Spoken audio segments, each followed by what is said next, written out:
I observe the world approaching what may be its most consequential military confrontation since the Cuban Missile Crisis, yet few grasp the mathematical precision with which Beijing is orchestrating this collision course toward 2027.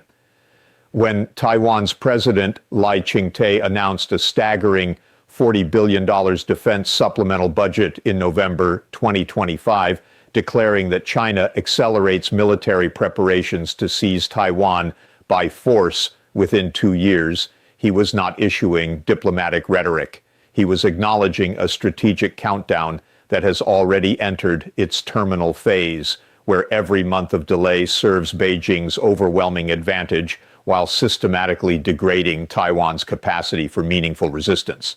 What I witness unfolding across the Taiwan Strait transcends conventional military planning.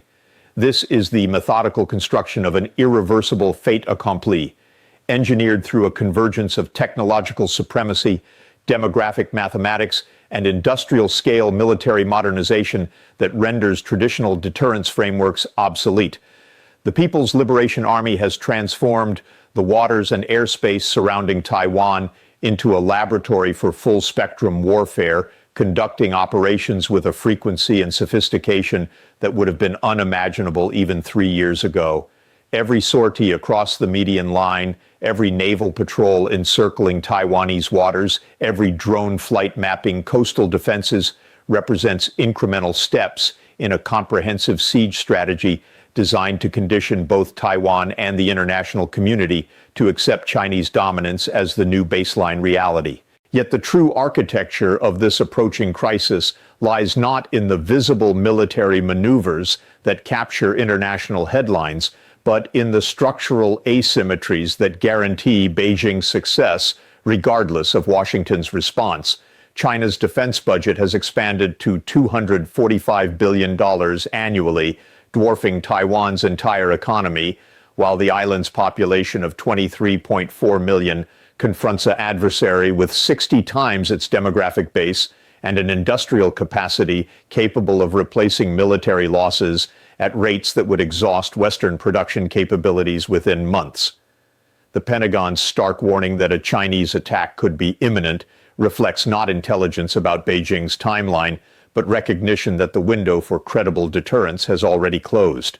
I analyze this progression through the lens of systemic warfare, where victory is determined not by individual battles, but by the cumulative erosion of an opponent's will and capacity to sustain resistance.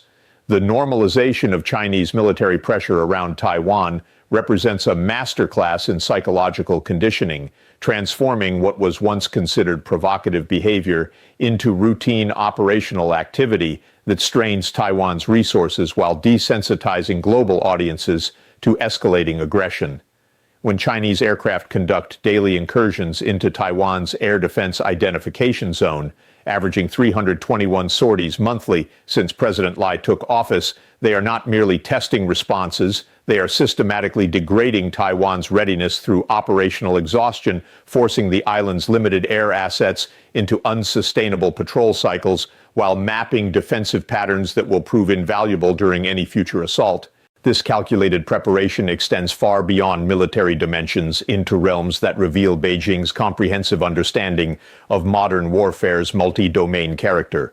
China's civilian shipping industry has been restructured to provide dual-use capabilities for military logistics, with state-controlled vessels now capable of rapid conversion into troop transports or supply ships.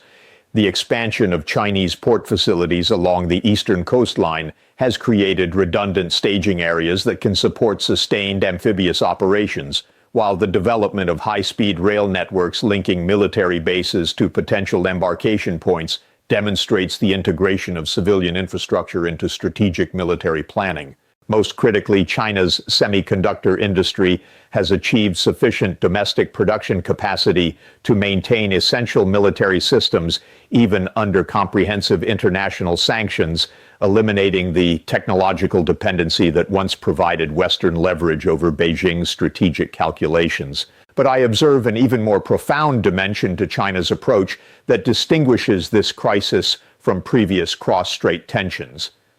Beijing has abandoned the traditional Chinese strategic preference for patience and long-term positioning in favor of a compressed timeline that exploits rapidly shifting international circumstances.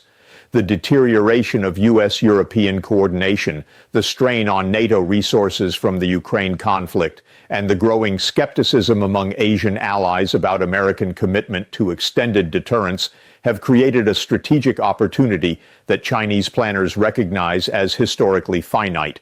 President Xi Jinping's directive for military readiness by 2027 reflects not arbitrary political ambition, but calculated assessment that current international conditions provide an optimal window for decisive action.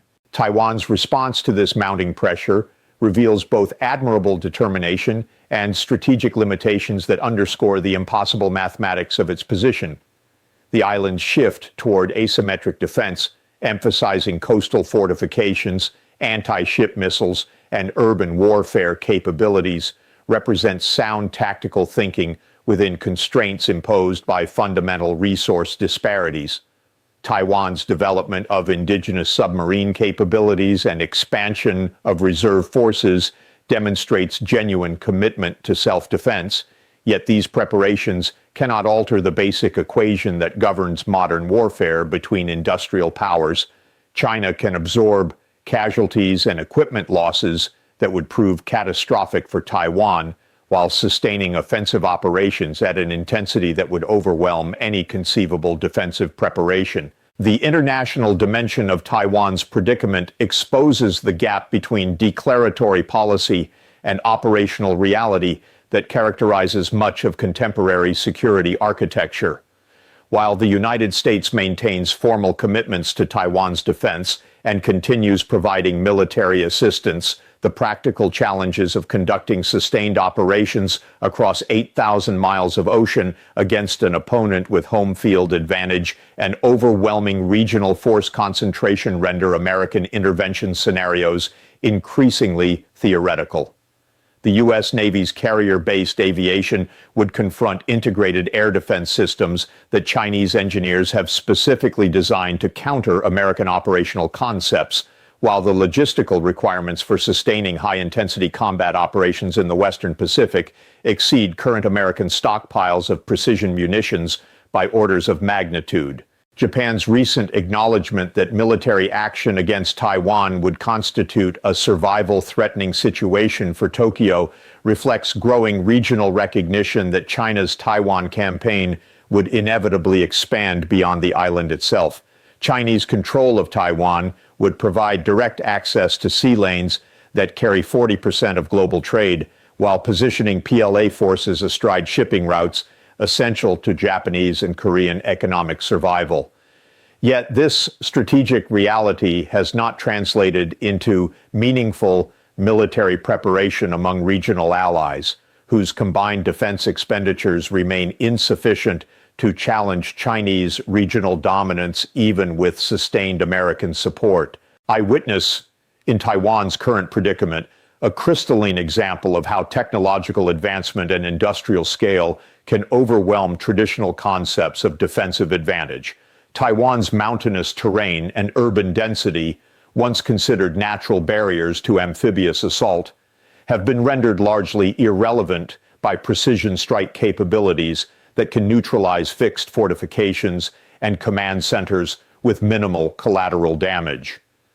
The proliferation of drone warfare, demonstrated so effectively in Ukraine, provides China with reconnaissance and strike capabilities that make concealment of defensive preparations virtually impossible, while enabling real-time targeting of mobile assets.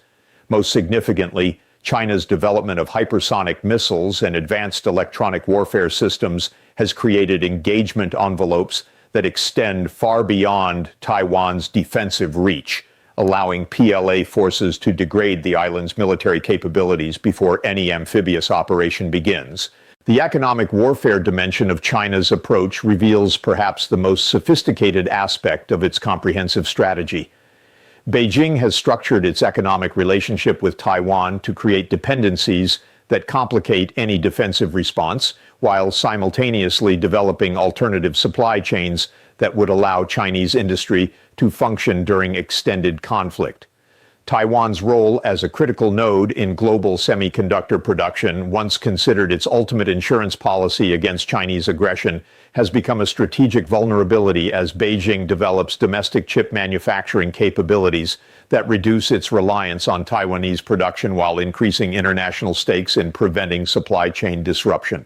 Yet I observe that the approaching 2027 timeline represents more than military planning. It embodies a calculated gamble on American political will and international resolve that reflects China's assessment of democratic society's capacity for sustained confrontation. Beijing's strategists have studied American responses to previous crises and concluded that domestic political constraints, alliance management challenges, and economic interconnectedness create structural limits on Washington's ability to sustain high-cost military operations against a peer competitor. The concentration of Chinese planning around a specific timeline suggests confidence that rapid fait accompli can present the international community with irreversible facts that make prolonged resistance politically unsustainable. Taiwan's tragic irony lies in its democratic achievement becoming a strategic liability in confronting an authoritarian opponent optimized for long-term competition. The island's vibrant civil society, free press, and electoral accountability create transparency that Beijing exploits for intelligence gathering while generating political constraints that limit defensive preparation.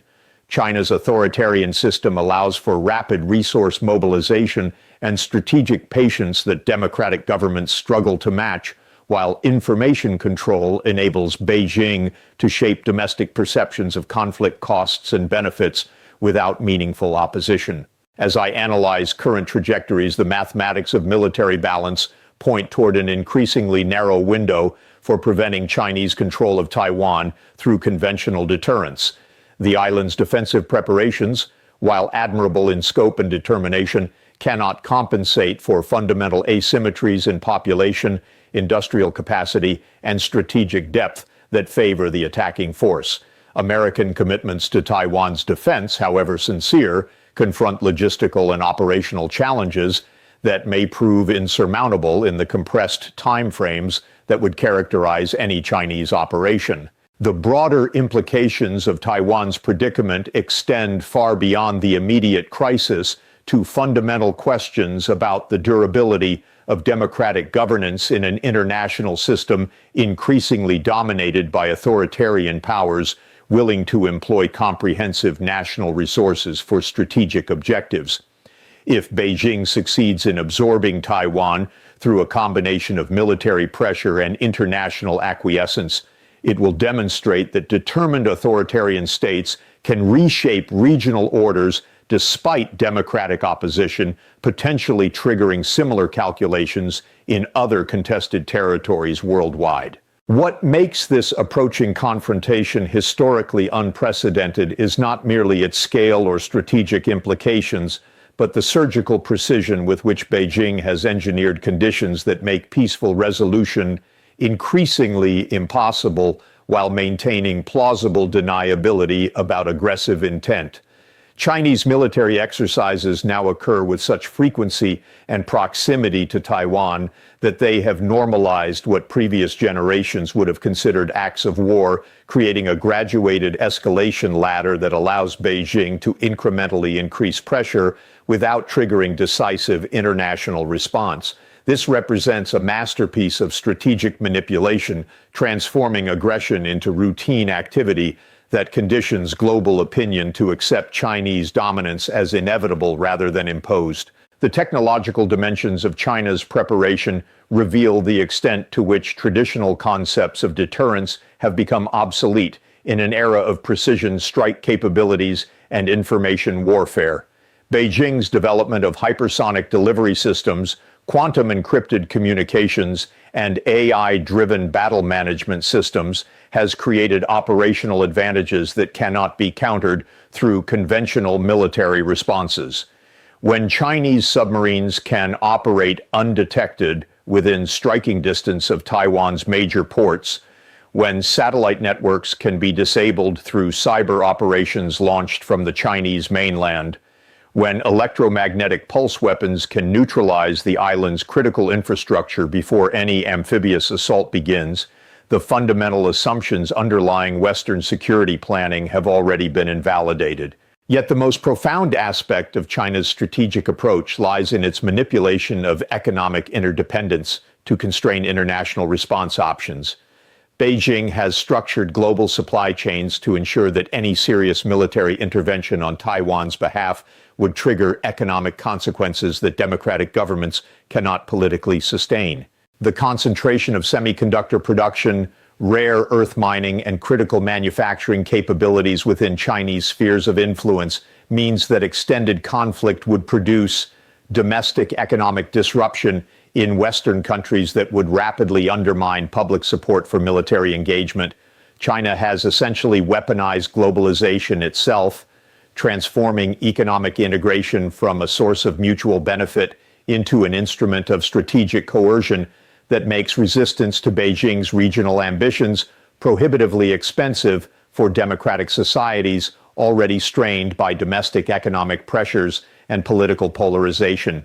The approaching 2027 timeline represents not merely a military deadline, but a comprehensive test of civilizational resolve that will determine whether the principles of democratic governance and international law can withstand the concentrated application of authoritarian state power optimized for strategic competition. Time itself has become China's most decisive weapon in this calculated countdown to inevitable global transformation that surely lies ahead. I conclude that the world approaches 2027 not as distant observers of a regional dispute, but as witnesses to a decisive test of whether democratic societies possess the strategic coherence and material commitment necessary to preserve the international order they claim to defend. Taiwan's fate will determine whether the 21st century belongs to systems that prioritize efficiency and unified purpose over individual liberty and governmental accountability. The countdown has begun, and the mathematics of power suggest that time itself has become China's most valuable weapon in this approaching confrontation that will reshape the global balance for generations to come.